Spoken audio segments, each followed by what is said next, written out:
Are real estate prices going to crash in 2021? Are prices going to drop?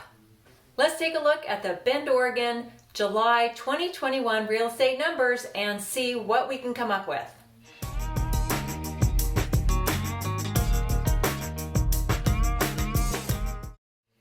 Hi, I'm Nora Spangler, a realtor here in Bend, Oregon.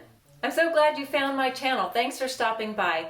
I love making content that educates and helps people make the best decision as to whether Bend, Oregon is a place where you would like to buy real estate. So give this one a thumbs up if you find it helpful and hit that subscribe button. I would be so grateful. Even share these videos with anyone who will watch them. As always, with my real estate updates, I'm using the numbers for the city of Bend, single family homes only. Most people want to know what's happening with the median home price in Bend. Is it going up, down? What's happening? Actually, nothing happened.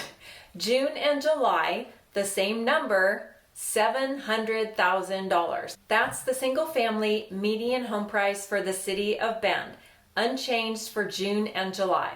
So from January to July, that number has gone up about 14.5%.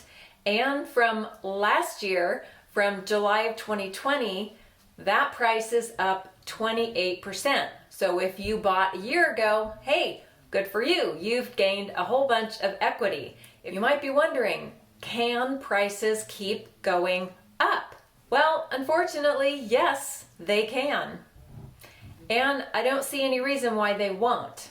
I'm no economics professor, but let's look at what's happened over the past 5 or 10 years. Home prices in Bend have continued to rise. And why is that? Mainly it's due to the popularity of our area. People want to live here. There is a desire to move to Bend, to live in Oregon. Just like my husband and I, we relocated from Seattle. It's a lifestyle change. It's a slower pace of life that a lot of people are wanting these days. So it always goes back to supply and demand. And when demand is really high and our supply is shrinking or very small, prices continue to go up. So that's pretty much the story of the Bend real estate market. So if you're a buyer and you've been sitting on the sidelines waiting, I don't suggest you continue to wait for prices to drop or for a crash, because I don't think that's coming. However, I would suggest that you keep an eye on properties this fall and winter, and maybe you will be able to take advantage of the fact that every year the prices do come down. Now, there will also be fewer homes on the market, but usually sellers and buyers in a fall and winter market are very serious about buying or selling, and so it can be an advantage to you buyers because sellers are really serious about getting rid of that property, and they will negotiate a little bit more with you in the fall and winter because they really need to sell.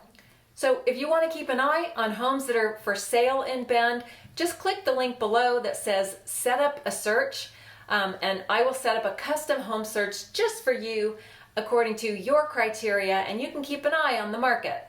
Now, why do our prices keep going up? Well, Bend, Oregon has been on so many hot lists. Zoomtown, best small town to live in. I'll put a few links below to some of those articles that I've read.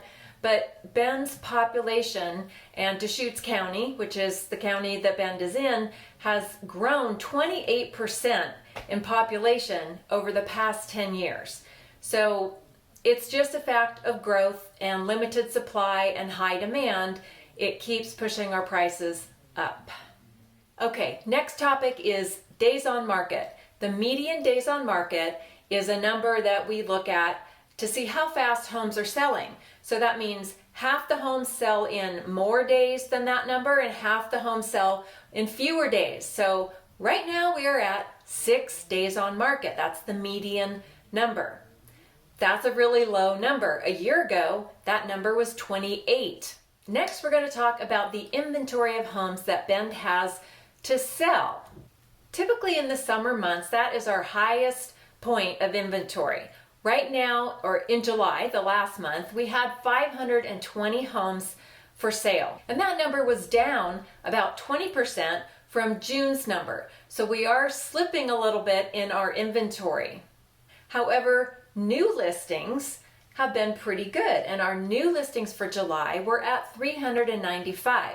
Typically in the summer, we see in the 400s number. That's a fairly good number for new listings. So really, our problem is not as much an inventory problem as it is a sales problem. We are just selling the homes that we have so fast.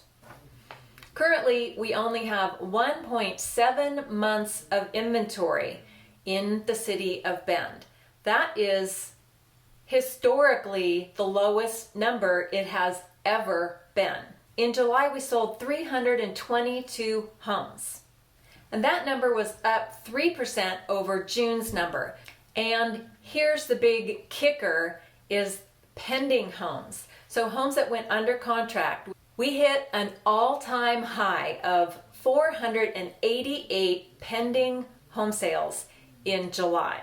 Never done before. 488 homes went pending in July. Right. So now that I've given you some good news and some not so good news, we're going to wrap it up and try and take a look at what does this mean for the future. I do think that our housing market is going to continue fairly much the same. We're going to have tight inventory, high demand, and prices most likely are going to continue to go up. However, don't forget that seasonally in the fall and the winter, that is the time when you can find homes at the lowest price for any given year. So if you are thinking about buying, think about making a purchase this fall or winter before things go crazy again in 2022.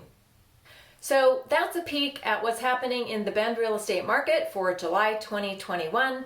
Thanks for watching, and I look forward to seeing you again next week.